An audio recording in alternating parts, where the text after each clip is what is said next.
महत्त्वपूर्ण र समसामयिक विषयमाथि विश्लेषण र टिप्पणी। कूटनीतिज्ञहरूको बोलीबाट भोलिको उनीहरूको व्यवहारबारे ठिक ढङ्गबाट विश्लेषण गर्न या भविष्यवाणी गर्न सहज हुँदैन सधैँ। अहिले भारत र नेपाल बीच सीमा विवाद चर्किरहँदा नेपालमा सामान्य रूपमा भइरहेका अनुमानभन्दा अत्यन्त फरक र नरम अभिव्यक्ति आइरहेका छन् भारतीय विदेश मन्त्रालयबाट।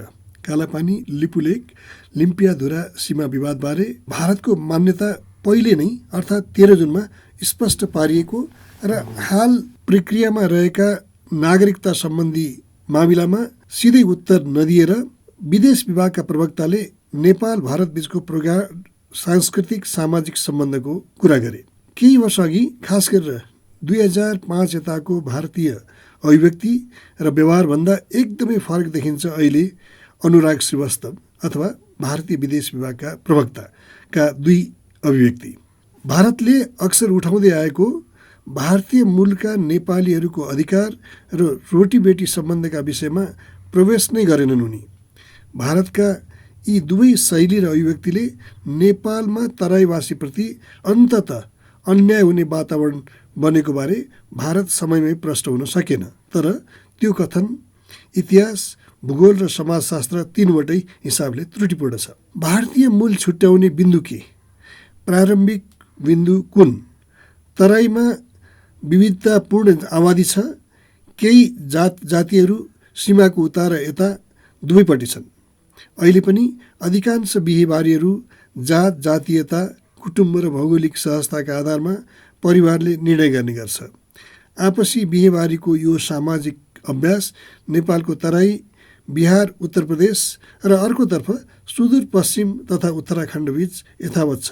तर यो सम्बन्धले भारतको नेपालमाथिको राजनीतिक अधिकार र हस्तक्षेपलाई वैधानिकता तथा स्वीकार्यता दिँदैन। सांस्कृतिक र सामाजिक सम्बन्धको परिचायक पक्कै हो यो। तराईको राजनीतिक आन्दोलनमा भारत प्रवेश मात्र गरेन, देखिने गरी 2006 यता उसले आफ्नो पकड र प्रभाव त्यसमा नदेखेपछि संयुक्त राष्ट्रसङ्घ मानवाधिकार मञ्चमा समेत तराईमा राज्यद्वारा भएको हिंसाको विषय उठायो 2015मा। त्यसमा भारतको मानवाधिकारप्रतिको प्रतिबद्धता कम र रणनीतिक चाल बढी देखिन्थ्यो। नागरिकता सम्बन्धी कानुन विवादको घेरामा छ। त्यसका सम्बन्धमा र उदार नीति अपनाउँदा दक्षिण एसियाका अन्य मुलुकहरूको उदार पक्षभन्दा नेपाल कति बढी उदार हुनुपर्छ या हुनसक्छ त्यसबारे खुला बहस र साझा निर्णय भएमा वैवाहिक नागरिकता ठुलो मुद्दा नमल्ला। तर नागरिकता जस्तो विषयमा दलीय, क्षेत्रीय र दाता राजनीति घुस्यो भने त्यसले समस्यालाई समाधानभन्दा ठुलो बनाउने निश्चित छ। जुन दिन समानतालाई आधार मानेर समस्याको हल खोजौँ भन्दै आएका गगन थापाले आफ्नै नेता कृष्णप्रसाद सिटौलालाई 2063मा नागरिकताको राजनीतिक व्यापार र वितरण कुन आधारमा भएको थियो भनेर सोध्ने हिम्मत गर्छन्, समस्याको समाधान सहज हुन्छ। अर्को, वैवाहिक सम्बन्ध निकै हदसम्म निजी मामिला हो र नागरिकता त्यसको पूर्वशर्त हुनु हुँदैन सबैका लागि भन्ने बुझ्नु पनि त्यत्तिकै जरुरी छ। नागरिकता लिँदा अर्को मुलुकको नागरिकता त्यागेको अवस्था पनि हुनुपर्छ नै। नागरिकता माटो र मुटु या मनको सम्बन्ध हो। मुलुकप्रति वफादारी त्यसको शर्त हो। त्यो सम्बन्ध कृत्रिम हुनु हुँदैन। विदेशी ज्वाइँ अहिले एउटा तत्कालिक राजनीतिक वाक्यांश बनेको छ। केही पश्चिमा व्यक्तित्वहरू नेपालमा विवाह गरेकै आधारमा विविध विषयमा विज्ञका हैसियतमा अन्तर्राष्ट्रिय गैर सरकारी संस्था, दात्री निकाय र राष्ट्रसङ्घमै ठुलो जागिर पाएका उदाहरण छन्। तीभन्दा योग्य नेपालीलाई वञ्चित गरेर वास्तवमा विदेशी ज्वाइँको नागरिकताको विषयमा उठेको प्रतिकूल टिप्पणी सिद्धान्ततः या प्रकारान्तरले माथि उल्लिखित अपारदर्शिता र अघोषित रङ्गवादको पनि विरोध या त्यसप्रतिको असहमति हो। नेपालमा त्यसलाई शाब्दिक अर्थमा लिनु हुँदैन। नेपाली नागरिकताका लागि इच्छुक र योग्य विदेशीहरूका लागि पक्कै पनि समानताका आधारमा नीति निर्धारण गरिनुपर्छ। आगामी दिनमा यो बहस अझ विश्वास र जटिल हुनेछ। वैवाहिक नागरिकता र लिभिङ टुगेदर या पार्टनरहरूको हकमा के गर्ने? नेपालले निर्णय गर्नुअघि वैदेशिक दाता र आइएनजिओको आवाज यहाँ गुन्जिन सक्नेछ। यो विषयमा त्यसैले थप र गम्भीर बहस आवश्यक छ। तर आंशिक तथा कृत्रिम तथ्य नागरिकताको आधार बन्दा अन्ततः त्यसको प्रखर विरोध स्थानीय तहमै हुन्छ भन्ने बुझ्नु आवश्यक छ। भारतमा नागरिकता विषयमा उग्र आक्रोश नदेखिनु त्यस अर्थमा सकारात्मक विषय मानिनुपर्छ। रोटी बेटीको अवधारणाको कुव्याख्या प्रत्युत्पादक हुनेछ। सीमा विवादमा अल्झेका दुई मित्र राष्ट्रहरूले अरू समस्या खोज्नु, अर्को पक्षलाई जिस्क्याउनुभन्दा सबभन्दा महत्त्वपूर्ण द्विपक्षीय समस्या समाधान गरी भावी सम्बन्धका सहज समाधानका लागि पूर्व दृष्टान्त तयार गर्नु बुद्धिमानी हुनेछ। आन्तरिक मामिला सम्बन्धित पक्षलाई छोड्दा आपसी विश्वास बढ्नेछ। त्यसका केही प्रयत्न र सङ्केत देखा परेका छन् भारतमा पनि। नेपालमा महाकाली परियोजनामा हस्ताक्षर हुँदा राजदूत रहेका केवी राजनले कान्तिपुर दैनिकलाई शुक्रबार अथवा असार 12 गते संवाददाता सुरेश राज नेउपानेलाई दिएको अन्तर्वार्तामा द्विपक्षीय सम्बन्धमा देखिएका वर्तमान तनावबारे आत्मसमीक्षाको प्रयास गरेका छन्। नेपालका सन्दर्भमा आत्मसमीक्षा भारतीय कूटनीतिको प्रचलित आचरण होइन। अर्थात् हामीले जे गर्यौँ त्यही ठिक हो भन्ने भारतीय व्यवहार नै सबैभन्दा बढी जिम्मेवार देखिन्छ भारतसँगको सम्बन्धको तिक्तताका लागि।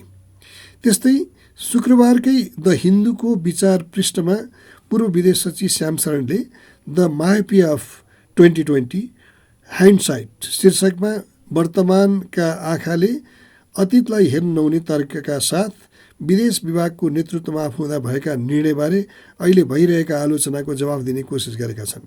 नेपालको भारत नीतिका प्रमुख सार्वजनिक अनुहार मानिन्छन् शरण। उनले यो लेखमा नेपालको प्रसङ्ग उठाएका छैनन्। त्यो भारत पाकिस्तान सम्बन्ध र त्योसँग सरोकार राख्ने विविध विषयमा उनको सफल या असफल अडानसँग सरोकार राख्दछ।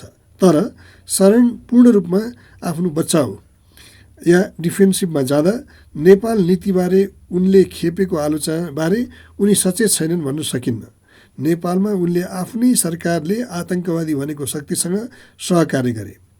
वैशाख 11, 2063 राजा ज्ञानेन्द्रले दलहरूको सहमतिमा अनुमोदित वक्तव्य पढी दलहरूसँगको सहकार्यको वातावरण बनाउँदा माओवादीसँगको परामर्शमा त्यसलाई भत्काउने गरी दिल्लीमा शरणले वक्तव्य दिए। भारत नेपाली जनताको इच्छा विपरीत जाँदैन। अर्थात् उनको त्यो वक्तव्यपछि राजा मान्दैनौँ भनेर माओवादीले आन्दोलन जारी राख्ने वातावरण बनाएर उनी फर्के। माओवादीलाई नेपाली सत्ताको केन्द्रमा स्थापित गर्ने, त्यसपछि उनीहरूलाई तराईबाट धपाउने र तराईमा रोटीबेटी र भारतीय मूलका नाममा आफ्ना समर्थकहरूको क्षेत्रीय हकमा स्थापित गर्ने डक्ट्रिन निर्माणमा उनी लागे। भारतीय कूटनीतिमा भारतीय बढी र बिहारी प्रभुत्व स्थापित पनि उनले गरे। प्रबुद्ध नागरिक समूह शरणले सेवाबाट अवकाश ग्रहण गरेपछि निर्मित भए तापनि बिहारी सांसदहरू मार्फत त्यो प्रतिवेदनको विरोध गराइनु त्यही नीतिको निरन्तरता हो। एउटा प्रान्तको हित त्यहाँको नीतिभन्दा समग्र भारतको हित सुरक्षित हुन्छ भन्ने अवस्था रहँदैन। प्रधानमन्त्री नरेन्द्र मोदीले प्रबुद्ध समूहको प्रतिवेदन स्वीकार नगर्नु पनि कसको प्रभाव छ बुझ्न कठिन छैन। विविधतायुक्त तराईमा नेपालको 51% आबादी रहे तापनि रोटीबेटीको भावनात्मक कूटनीतिको प्रस्तुतिबाट वास्तवमा त्यहाँका करिब 2% कथित माथिल्लो जातको हित र उनीहरू मार्फत भारतको पकड सुनिश्चित हुन्छ भन्नेमा भारतका विगत बहुमूल्य 15 वर्ष बर्बाद भएका।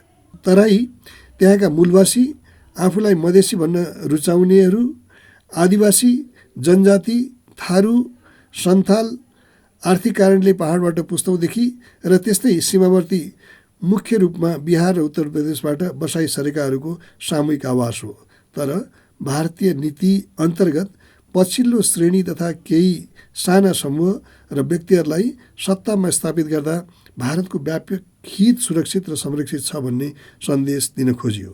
काठमाडौँलाई सन्तुलनमा राख्न तराईमा आफ्नो प्रभाव र पकड जरुरी रहेको मान्यता बढायो त्यो डक्ट्रिनले।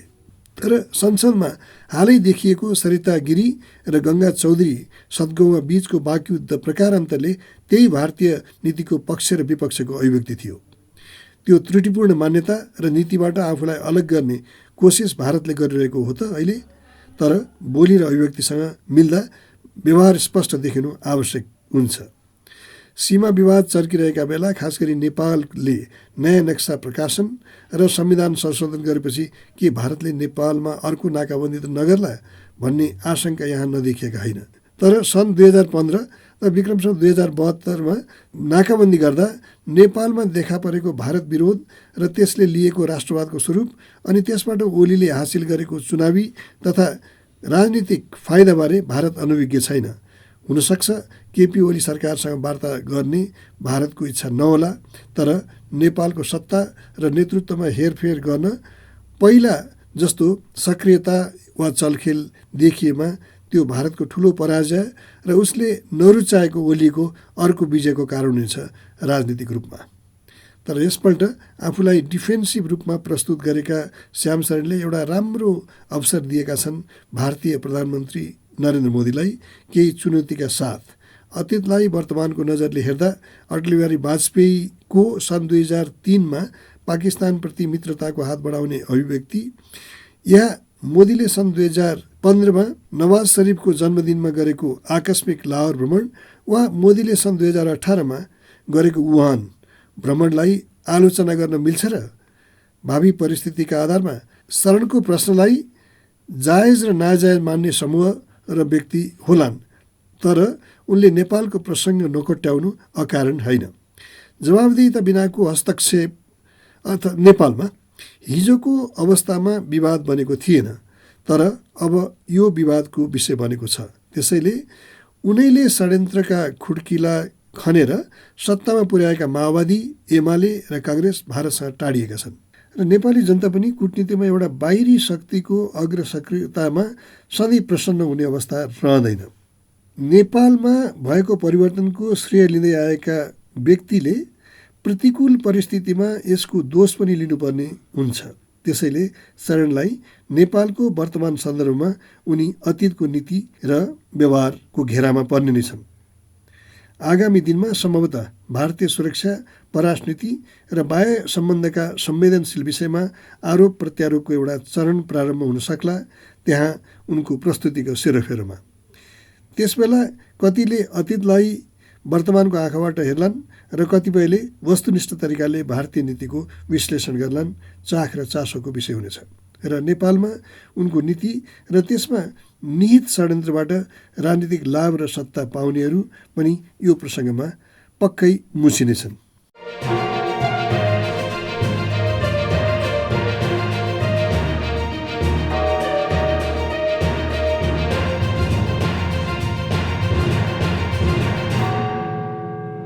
महत्त्वपूर्ण र समसामयिक विषयमाथि विश्लेषण र टिप्पणी।